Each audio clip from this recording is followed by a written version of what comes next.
Welcome back to the Speaking and Communicating podcast. I am your host, Roberta. If you are looking to improve your communication skills, both professionally and personally, this is the podcast you should be tuning into. And by the end of this episode, please remember to subscribe, give a rating, and a review.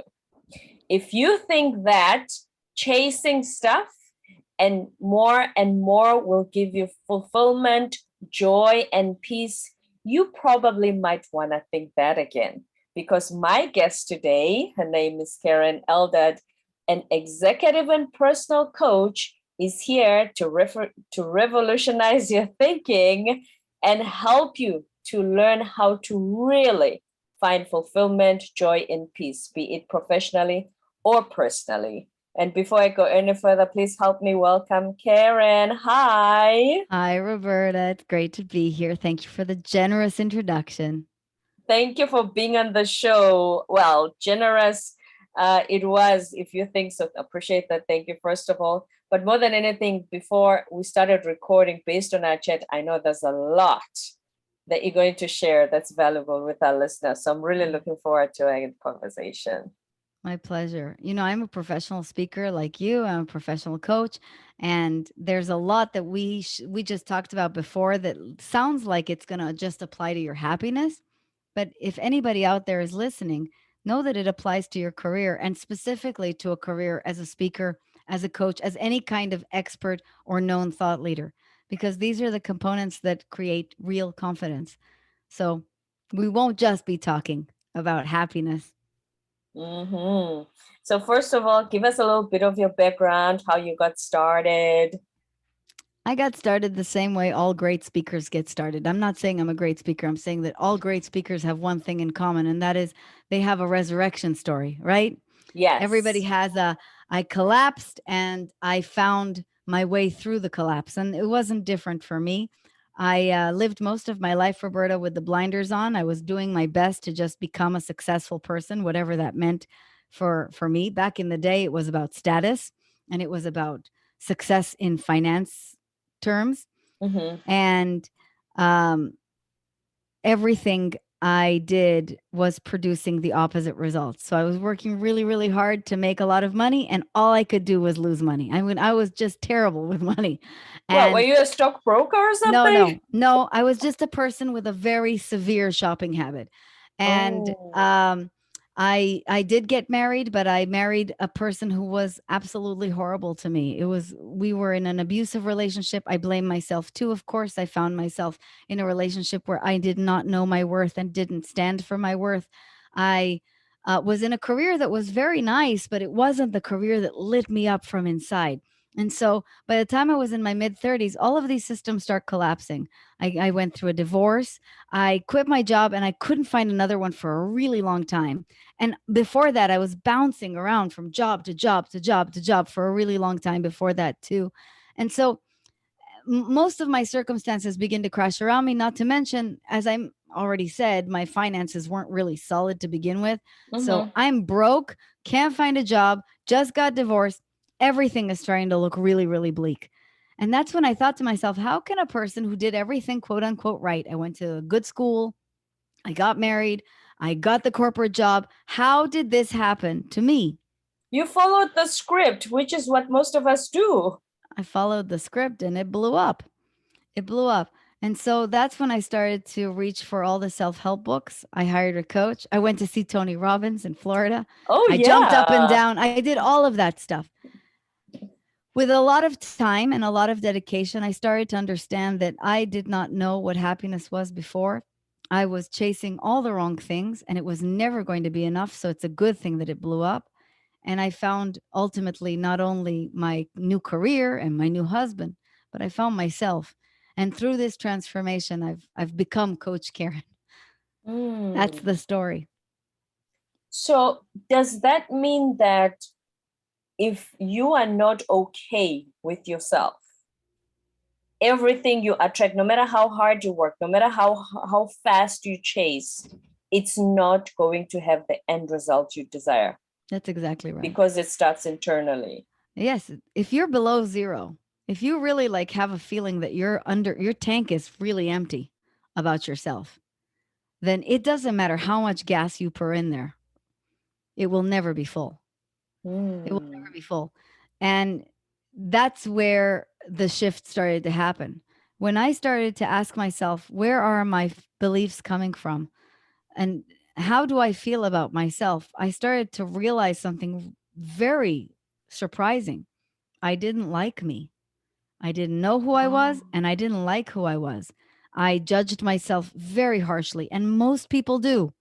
Most people judge themselves very harshly. They're cruel to themselves. And if Mm. you're cruel to yourself, guess what you're going to attract? Very difficult, very harsh circumstances. So it made sense.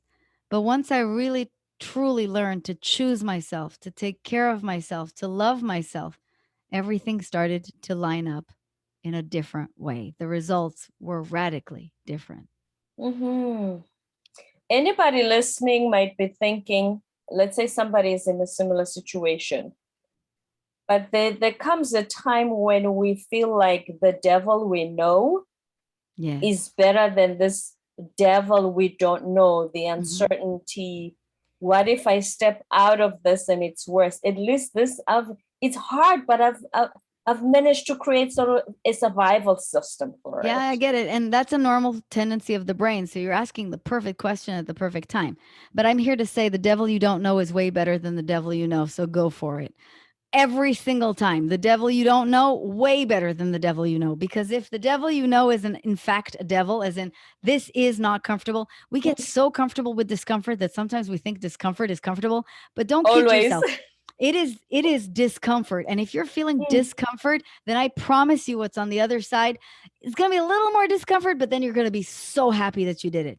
For me, the wake up call, Roberta, was so interesting because not only was I not finding a job and didn't have any money, like all the weird things that make us feel like a failure, but my industry was also starting to collapse. This is when I started to think about entrepreneurship. I used to be in publishing before. That's when I Oh. realized, and this is a great analogy for anybody out there in a situation with a devil they know. The devil you know will not take care of you. That's what I started to understand. What I started to understand was that I live in a capitalist society where no one's going to take care of me just because I can't find a job. And no one's going to take care of me in the heart of a big corporation because they really don't care that much. It's just not the way corporations are organized. And so ultimately, if I want to be well, I only have myself. And this is not a bad thing. This is a good thing. If you have the wherewithal, then choose yourself. That American dream of let's graduate from college and immediately find a perfect job and work there until we are pensioners at 65, 65. and we'll have wonderful houses that are easily affordable and cars. That doesn't exist anymore. That American dream was gone, I think, in 1984. By now, we should understand it's dead and gone. And if you have the ability, audacity to choose yourself, you will manage to rise. However, you do have to find yourself first. Mm-hmm. In the process of finding yourself, you mentioned you went to a Tobin Robbins seminar, you got yourself a coach. In the process of finding yourself, are you basically saying that entrepreneurship is the way to go? Or can No. somebody think, okay, it just means I have to switch jobs and do something I love or Yes. something that Yes. fulfills me? Exactly. So there are many ways to go from there. For me, it was the choose myself, which actually became an entrepreneurship path, but it really is about choose your preferences. Really decide to go and line up with what you truly love and what lines you up, lights you up from inside. Instead of a corporate job that sucks the life out of you, you might as well do something that you love. The most important thing, however, is find yourself first. That's why I Mm. say find yourself first, because the real path, the outcome doesn't matter. How you manifest it doesn't matter. Entrepreneurship, whatever. What really does matter is who you find within. And if you are brave enough to go inside and to ask myself, what do I want and what do I love? I think, Roberta, that most people I talk to in the coaching environment sort of fall into their job, and they're like, "No, I just decided to do this when I was 24, so here we are." And I'm like, "You still like it?" Many people don't. Mm. People do not think that these careers, they don't think they were born to be a consultant. They don't think they were born to be a banker. They don't think they were born to be a lawyer. It's okay to question the choice and to ask yourself then the most important question you can ask yourself. The question I mean when I say choose yourself. What do you want? Not what does everybody else want? Mm-hmm. Not what is convenient. What do you want? And that's a question worth thinking about. Speaking of convenience, some people might say, listen, Karen, this all sounds good. I have kids, I have 3 jobs, I just got divorced from, left a bad marriage. I don't have time to sit and do this whole Sure. brainstorming and the mushy, they call it mushy stuff, and the mushy stuff because the responsibility, there's not enough in Yeah. hours in the 24 hours of the day. Well, it's not my job to convince you. So if that's what you want to believe, no problem. Enjoy it. At the same time, if there is something inside you that really wants to try this out, then you do have time. You might not be able to do it immediately. You might Mm-hmm. not be able to do it today, but over time, you will get there.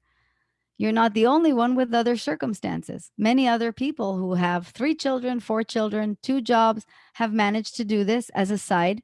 And it took them as long as it took them, and they did get to the other side. The question Mm-hmm. is never of time or mushiness. The question is about desire. And if the desire is burning in your heart, then you absolutely can and you will Right. when And the in the time is right for 24 you. hours, yes. And in the 24 hours, ask yourself if you can't even spend 20 minutes Yeah. Listen, for yourself. you Mm, know why I don't like that argument so much? It's not because I don't uh, have compassion. Of course, I have compassion. I also know what it's like to, because in the beginning, I had several jobs because I didn't have any money and it was very, very hard to pursue my passions. mm-hmm, At the same time, I say this respectfully. Most Americans check their phones 150 times a day. Most Americans, and these are Deloitte Touche numbers, most Americans spend 2 hours a day on social media. So maybe this particular person that we're fictitiously talking about does not have that time. But yeah. most people do. They have enough time to waste on cat videos on social media. So I just recommend that you take 15 minutes of that and Mm. think thoughts that will alter your life. That's all I'm suggesting here. So you're not saying forsake all your videos and commenting on your friends' vacations, but just take 15 minutes and Yeah. yes, Just yes. take 15 minutes out of commenting on your friend's trip to Greece and think about yourself. Yeah. Right. Because as you said earlier, you to find yourself, to love yourself enough to think at least I deserve 15 minutes out of the 24 Yes. hours. Yes. Mm-hmm. Exactly. And love your desire and respect your desire enough. Respect your life enough to take that time. And when you enlisted the help of a coach, what are some of the things that were aha moments or things that were, wow, I never thought about that? Oh, it was an incredible trip from the minute that started. And by the way, I still work with coaches. Most coaches are coaching junkies. um, the first thing that changed for me was paying so much money for coaching because I'd never paid a sum of money like that before. I'd paid for my master's degree and for my first degree. They were very expensive, but they were college degrees. So I thought that was an expense that was justifiable. For Mm, some reason, coaching seemed like a frivolity. But the first thing that I noticed was when I did pay that much and invested that much in myself, I already felt very empowered. I already felt like I was raising my vibration to a new level because I'd already taken such a big step in believing in myself. The second thing that happened was I started to understand how much I don't know.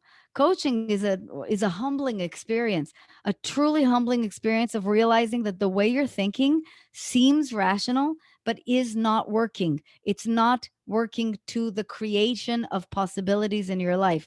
All of us are limited in our thinking. It's called having blind spots or biases. They're mm-hmm. called blind spots for a reason. We can't see them, but a seasoned coach can see them a mile away. Not only have they been there, done that, so they can make processes more simple for you, a seasoned coach goes, I know you think you sound reasonable, but are you sure you sound reasonable? And that's when everything changes, where you go, wait, maybe I'm wrong? I'm wrong. And that's when the whole world opens up. You start really getting different possibilities.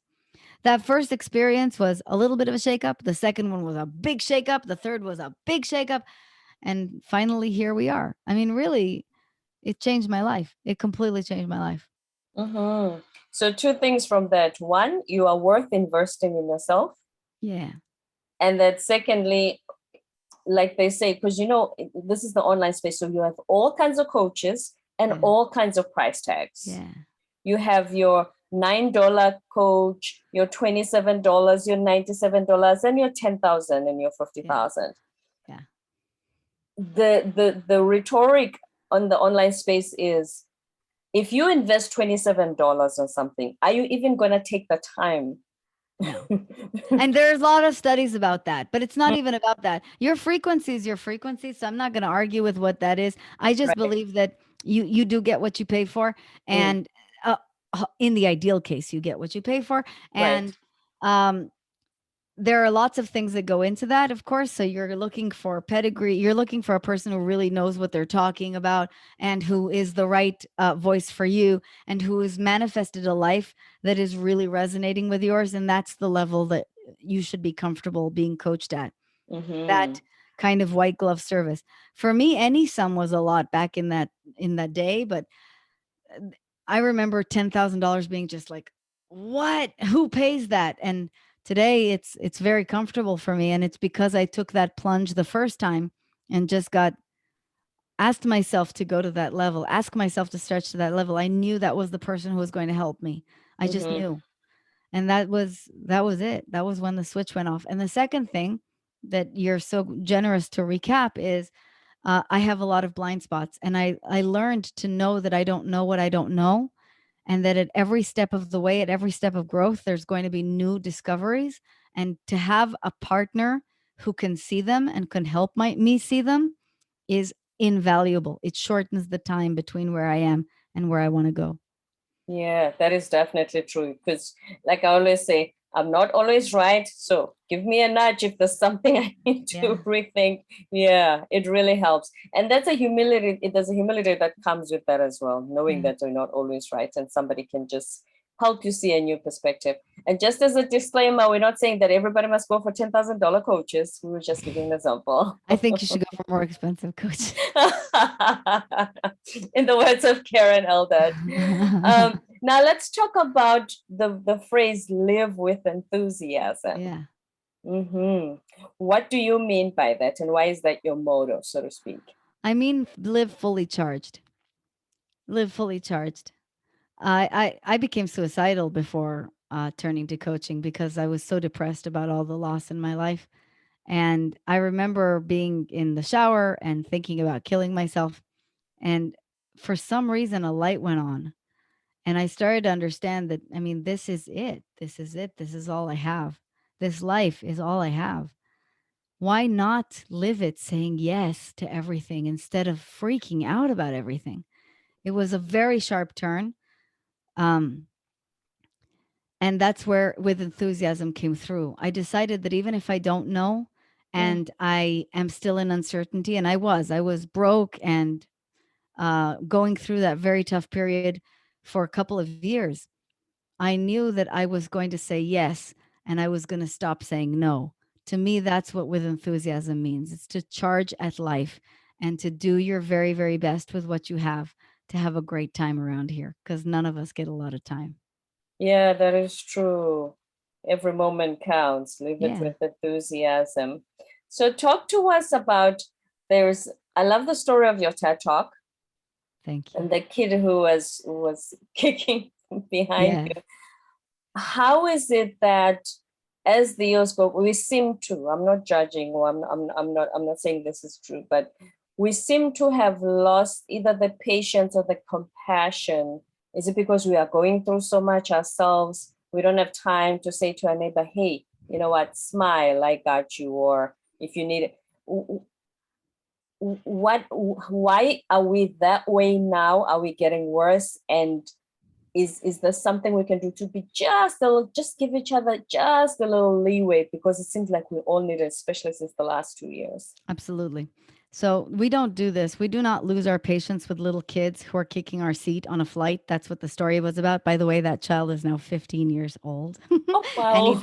he's adorable still, because I'm still friends with his mother. Mm, As he was kicking my seat, I was going to lose my temper because somebody's kicking my seat on a plane. That's normal. But here's why it's normal. It's not normal because I'm a bad person who wants to condemn small children. It's because your brain defaults to feeling safe. And whenever something disrupts your environment like that, your brain automatically thinks it is not safe. It is in danger. Something is disturbing it. Something might happen that is difficult, and therefore it defaults to safety as quickly as possible, to biases, to shortcuts, to get you out of discomfort as quickly as possible.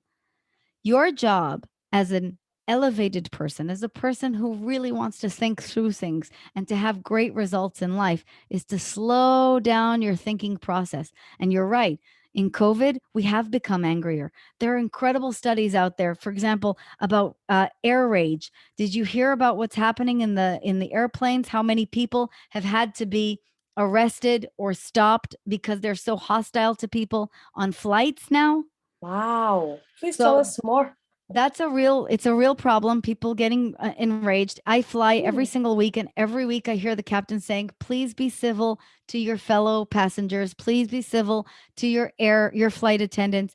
And so the reason I think we've become more aggravated is just because we really crave safety more than ever. The pandemic shook our sense of safety. The tribalism that's happening all over the world is shaking our sense of safety. So we're becoming more reactive. So here's the solution. Are you ready? Ready. It's called the pause principle. Many masters, many gurus have many forms of this. For example, The Work by Byron Katie, that perhaps you've heard. Yes. Baron And Katie. Yes. so this is Yes. my version. It's called the pause principle. And in a moment where you're challenged, a baby's kicking your seat, somebody is expressing an opinion you absolutely despise right next to you, before you land on them like a sumo wrestler, take 17 seconds, take a deep breath, and ask yourself 3 questions inside your head. All you need is 17 seconds. Mm. Number one, is the problem really the problem, or is the way I'm about to react a bigger problem? Number two, is there any other way to see this? And number three, what's the opportunity here? Number one, is the problem, or is me telling that person whose opinion differs from mine that they suck a bigger problem? It's none of your business. You responding that way is definitely a bigger problem. Is there any other way to see this? Sure, they're a different person. They have every right to another opinion. They were not Right. socialized the same way that you were. Number three, what's the opportunity here? Keep your peace, enjoy your drink, have a good time, live your life. Those are all opportunities that are better than have a confrontation with someone for no reason. And so when we can just exercise this pause principle, this 17-second silence between Mm-hmm. reaction and thought, we start to really tweak our results. And that same pause principle applies as we become keyboard warriors. He said something I don't like on social media. Ooh. Oh, that's the worst kind. I just never understand why people take the time to send a negative comment. That doesn't make any sense to me. But okay, if you could just think, do I really need to comment this way about something I've When you never? can let it Yeah. go. Also, Yes. what does it matter? Do you know this person? You know, that's the other thing that I never understand. Do you know this person? Yes. Hence, I say it seems as a whole human species, something has really gone off the rails when it comes to how we connect. And It's speaking true, of, but you know, it really is very helpful to when you're a speaker, when you're a professional speaker, you have to exercise this. There's always going to be someone in the audience who's sitting there with their arms crossed, right? mhm, Or you also have to be ready for criticism. In the arena, there's a lot of criticism. So really learning how to not take things personally, really learning how to slow it down, how to try to see it from other people's angles and perspectives, how to mhm. find an opportunity here. That becomes a critical skill. Yes. Speaking of when it comes to speaking, like you said, if they are taking the attention away from you, being on their phone, they will socialize different. Sometimes something happens. Sometimes they got a message from the school saying something is wrong with the kid. Yeah, you never know. Or, yeah, or if they interrupt, it's a chance for you to be adaptable enough to come up with something that's gonna, you handle the situation, graciously, and the audience see that. That's exactly right. You Mm. never know what's happening. You really never know what's happening. You know, the other day I was giving a talk, and in the middle of it, the CEO of a very big company stopped me and he said, "Can you at the end of the talk make sure that you have a conversation with me?" And I said, "Sure, no problem." I went back to the talk. What do you think I thought when he said, "Can we talk after?" Did I say something wrong? Am I in Yes. trouble? Am I Yes. going to get this gig again? Exactly. Everyone has the exact same default. I immediately thought I did something wrong. Immediately. Now that's an assumption. So I paused principled and I thought, you know what? I'm doing my best and at best I can fix it. So I relaxed enough to do the rest of the talk.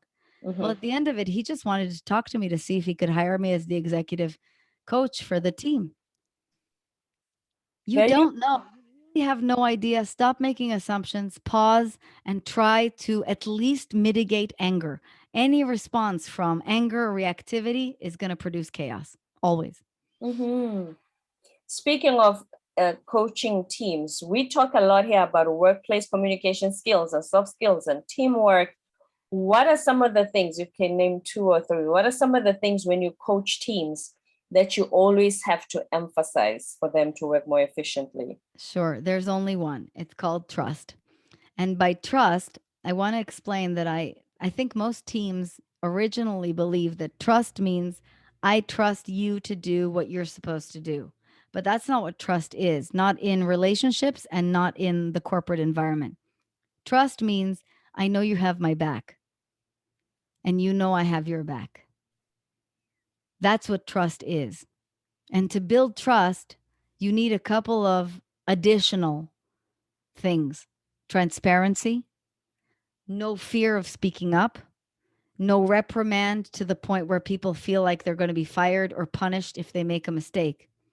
When those elements exist, trust is high. When those elements don't exist, trust is low. And so that's how trust is created. And for me, that's the secret to communication is I have your back. I'm on your side. And Hmm. if you can join me there, we can have a good conversation. If not, we're always going to be concealing something that's not a real conversation. That having each other's back, I think, also applies to, if you know very well that I have your back, you have mine, and I do something that is considered questionable, you don't jump to the conclusion that I was being vindictive towards you, Yes, Keren, and I was trying to destroy you. You think to yourself, okay, I know her well enough that she wouldn't do this unless there's a very good reason. Let me give her a chance to explain herself. exactly. Your assumptions completely change. Exactly. Mm-hmm. If my husband forgets to pick me up, okay, I'm not going to assume he hates me and deserted me and he's never coming. Something happened. Something Right.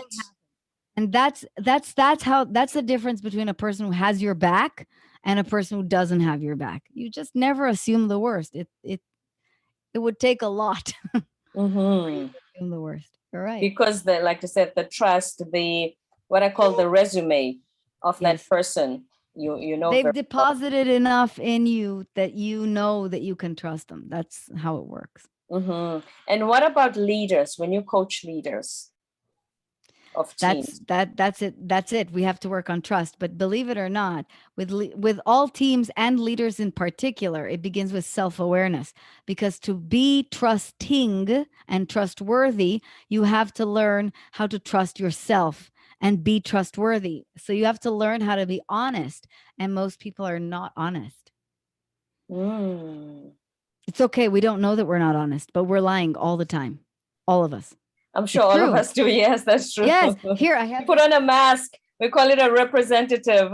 I have this book right behind my desk so that I remember all the time. It's called The Honest Truth About About Dishonesty by dishonesty. By Dan Ariely. We Mm-hmm. all lie. Here's a stupid example of lying. I love your dress. Your check is in the mail. It's on the way. I want to do this again. Absolutely. When can we meet again? Now, all of us say these things offhand because it's kind, But we don't mean it. but we don't mean it. Don't There's they? Don't they say truth is kindness? I think clear is kind within confines. But Mm. as the coach Lauren Zander says, and I love this phrase, people pleasing is lying with a spritz of Febreze. When we start understanding that even gentle things we're saying sometimes are lies. We have to start watching ourselves for honesty and for dishonesty, because sometimes we don't say the full truth. And to be trustworthy, we really have to start stepping into the zone of being comfortable speaking clearly about things that are uncomfortable. For example, I made a mistake. We made a mistake. Mm-hmm. We are behind. I Your performance is not working out for us. I heard what you said. That kind of thing. Those are difficult things for us to say. And we have to learn when we're being dishonest in order to correct that, and then to allow other people to see us more clearly, which will build trust. That's how it works with leaders. Mm-hmm. Do you think also, as leaders in that position, they struggle to be fully honest, so to speak, because they think of the repercussions, such as, is my team still going to respect me? Yes, If I exactly. appear too human, and should I admit I made a mistake, are they still going to respect No, me? that's exactly the problem. And think about their type of lies.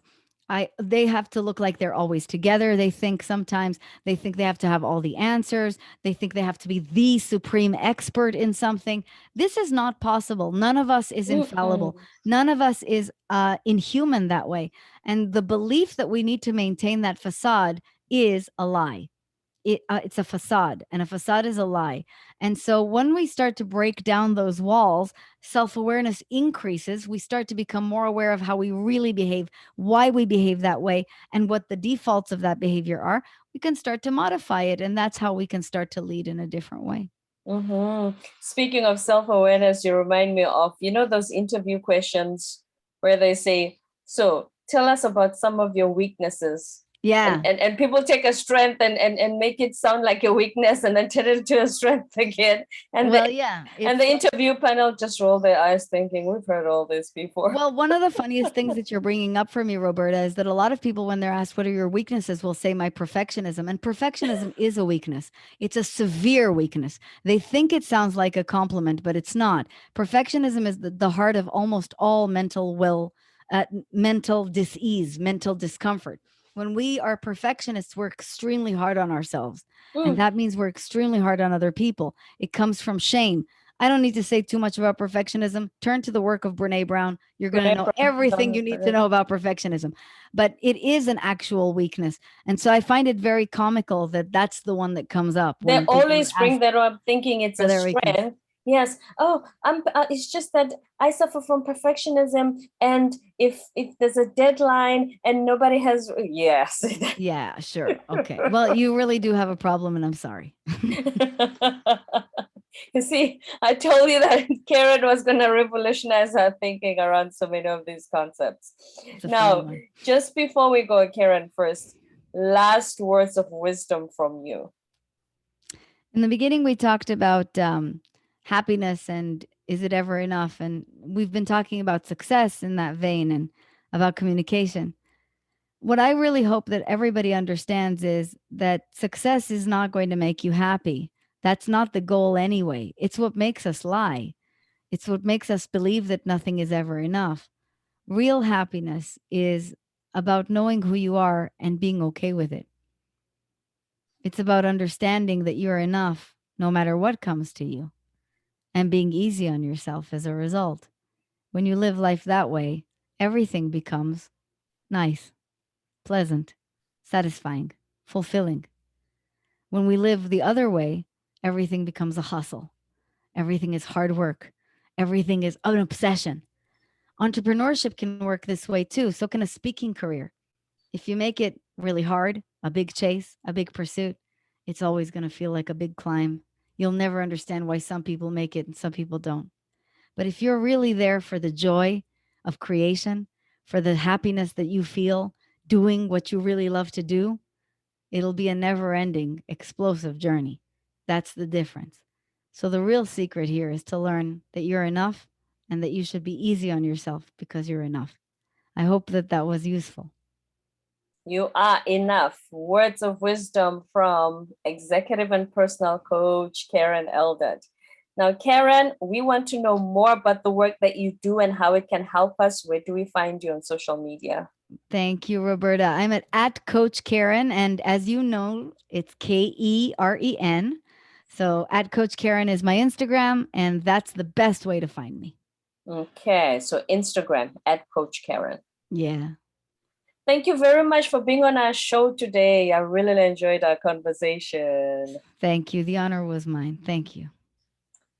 Don't forget to subscribe, give a rating and a review. And as I said, those were words of wisdom from at Coach Keren on Instagram. Thank you.